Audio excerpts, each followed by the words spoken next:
Hello friends, Q card का topic है describe a person who impressed you the most when you were in primary school.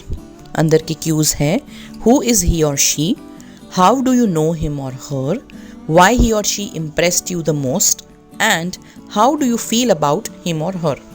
अब पहले इस Q card का meaning समझ लेते हैं। ऐसे कोई व्यक्ति को डिस्क्राइब कीजिए जो जब आप प्राइमरी स्कूल में थे, यानी नर्सरी में थे या जूनियर केजी, सीनियर केजी और may be even first second third grade और समथिंग, ओके, उस समय पे आपको उस इंसान ने बहुत प्रभावित किया। हु इज़ ही और शी, ये व्यक्ति कौन है। How do you know him और हर, आप इस इंसान को कैसे जानते हैं। वाई ही और she impressed you the most, क्या कारण है कि ये व्यक्ति ने आपको बहुत प्रभावित किया उस समय पे। And how do you feel about him और हर, आप इस व्यक्ति के बारे में कैसा फील करते हैं।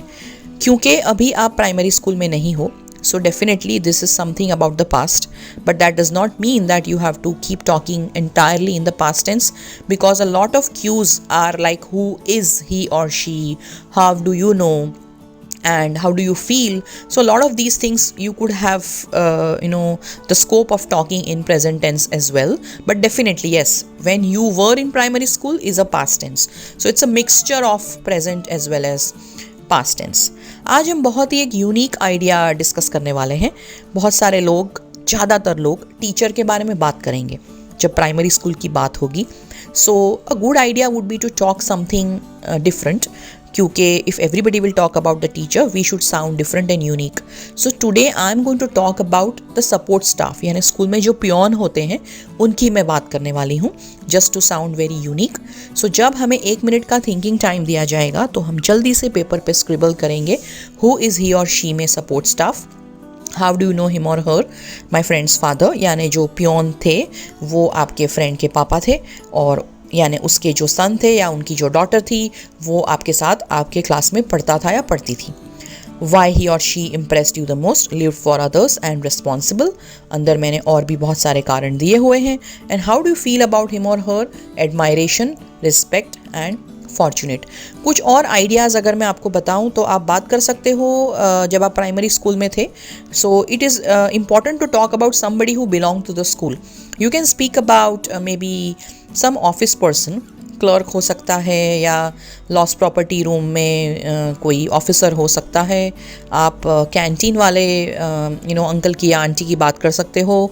You can also talk about the security guard, maybe your principal, supervisor, or may also be you can talk about your classmate and teacher as well, definitely.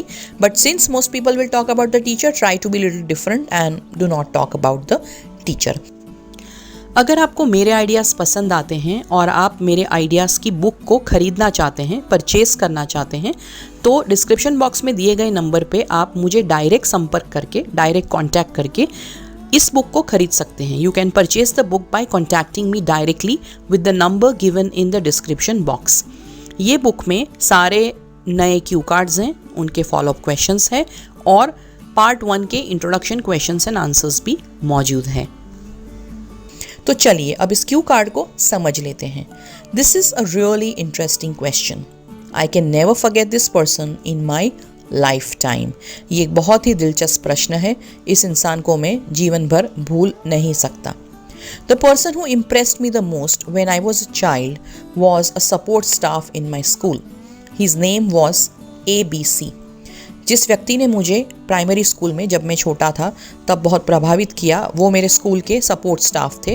I am not using the word peon, support staff is a synonym for it, okay. उनका नाम ABC था, आप मनचाहा नाम यहाँ पे लगा सकते हो। Coincidentally, his son was my classmate and a good friend of mine. I knew Uncle ABC more as my friend's father rather than the peon of my school. So, coincidentally, उनके जो सन थे वो मेरे क्लासमेट थे और मेरा अच्छा दोस्त भी था वो।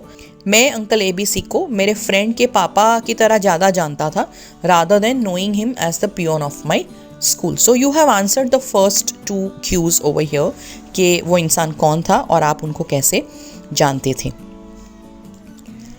Now we are going to answer why that person impressed you the most. Uncle ABC impressed me due to many reasons. So मैंने यहाँ पे बहुत सारे reasons दिए हैं, आप इसमें से एक या दो चूज़ कर सकते हैं. Okay. First of all, he was a very simple man and had a very pleasant persona.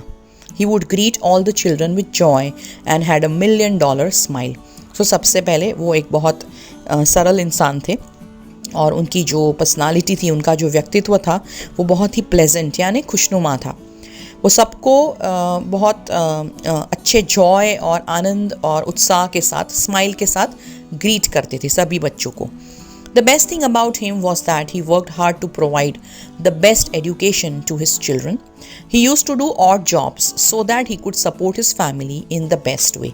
सबसे श्रेष्ठ बात ये थी कि वो बहुत मेहनत करते थे ताकि वो अपने बच्चों को श्रेष्ठ एजुकेशन प्रोवाइड कर सके और वो अपने फैमिली को बेस्ट तरीके से सपोर्ट करने के लिए ऑड जॉब्स करते थे ना. ऑड जॉब्स मीन्स छोटे छोटे काम करना जो हमारे मुख्य काम से एक्स्ट्रा होते हैं. यानी अगर आप मान लो कि ये जो जिसकी हम बात कर रहे हैं वो स्कूल में पियोन थे, तो उसके अलावा हो सकता है कि वो किसी के घर कुछ छोटा मोटा काम करने चले जाए ताकि उनको थोड़े और पैसे मिले और वो बच्चों की फ़ीस भर सके. किसी की कार क्लीन कर ले या फिर किसी की सब्जी वगैरह लेके आए, किसी के लिए कुछ सामान खरीद के लेके आए, या फिर कपड़े इस्त्री करे या सुबह न्यूज़पेपर घर घर डालने जाए. सो इन सब चीज़ों को ऑड जॉब्स कहते हैं जो हमारे मेन काम से एक्स्ट्रा होते हैं और जिससे हमें थोड़ी बहुत एक्स्ट्रा इनकम मिल जाती है. I always looked upon him with lots of respect and admiration.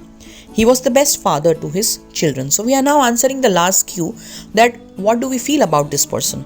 So मैंने हमेशा उनकी तरफ एक इज़्ज़त और आदर से देखा है और वो अपने बच्चों के लिए बेस्ट फादर थे. I also visited his home often to play with my friend. I used to feel inspired from Uncle ABC for his commitment for his family. So मैं उनके घर बहुत बार गया था मेरे दोस्त के साथ खेलने के लिए और मुझे उनसे बहुत ही प्रेरणा मिलती थी उनकी फैमिली के प्रति कमिटमेंट को देख के. He was my role model and unknowingly he taught me a lot. Today, if I am a responsible person, it is a lot because of him. ये मेरे लिए एक आदर्श व्यक्ति थे और जाने अनजाने में उन्होंने मुझे बहुत सारी चीज़ें सिखाई.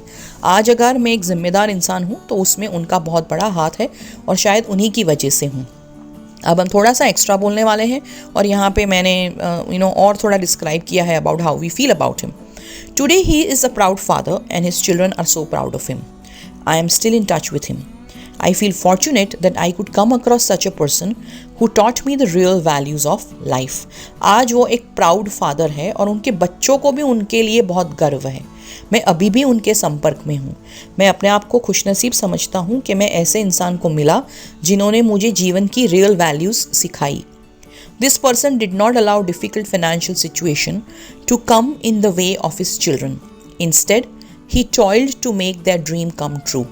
ये व्यक्ति ने जो उनकी फाइनेंशियल सिचुएशन इतनी ठीक नहीं थी, डिफ़िकल्ट थी यानी कमज़ोर थी, वो उनके बच्चों के भविष्य के बीच में नहीं आने दिया उसको, उस परिस्थिति को. इंस्टेड उन्होंने क्या किया, उनके सपनों को पूरा करने के लिए बहुत मेहनत की. टॉयल्ड यानी बहुत सारी मेहनत करना. He lives for others and that is the most impressive trait. वो दूसरों के लिए जीते हैं और ये सबसे प्रभावशाली ट्रेट है यानी आदत है या फिर उनकी कोई क्वालिटी है. सो फ्रेंड्स, आई होप आपको मेरा ये यूनिक आइडिया पसंद आया है. आप इसी आइडिया को लेके कोई और इंसान के बारे में भी बोल सकते हो. You can change the name, change the person and how do you know him or her, and use exactly the same sentences and the same ideas to talk about someone who has impressed you during your primary school. ये जो particular Q card है उसके follow up questions के video की link मैं जल्दी से description box में लगाने की कोशिश करूँगी. All the best. मैं आपको बताना चाहूँगी कि अक्टूबर 25 से लेके 29 तक यानी कि 5 डेज़ के लिए एक कोर्स होने वाला है स्पेसिफिकली ऑन एसे राइटिंग. इस कोर्स को जनरल और एकेडमिक के आईएलटीएस स्टूडेंट्स अटेंड कर सकते हैं और इस कोर्स की फ़ीस है सिर्फ और सिर्फ 250 रुपीज़. कोर्स का टाइम होगा दोपहर को 2:30 से लेके 3:30 तक और प्लेटफॉर्म होगा जूम. इस कोर्स में हम सीखने वाले हैं कि हम ऐसे को समझें कैसे और फिर उस ऐसे का इंट्रोडक्शन कैसे लिखें, उसको प्लान करके बॉडी 1 और बॉडी 2 पैराग्राफ्स को किस तरह से अच्छे वोकैबलरी और सेंटेंसेस यूज़ करके लिखना है और फाइनली सबसे इम्प्रेसिव कंक्लूजन कैसे लिखें। सो अगर आप इस कोर्स को ज्वाइन करना चाहते हैं then you can contact me on 7433016809 as soon as possible.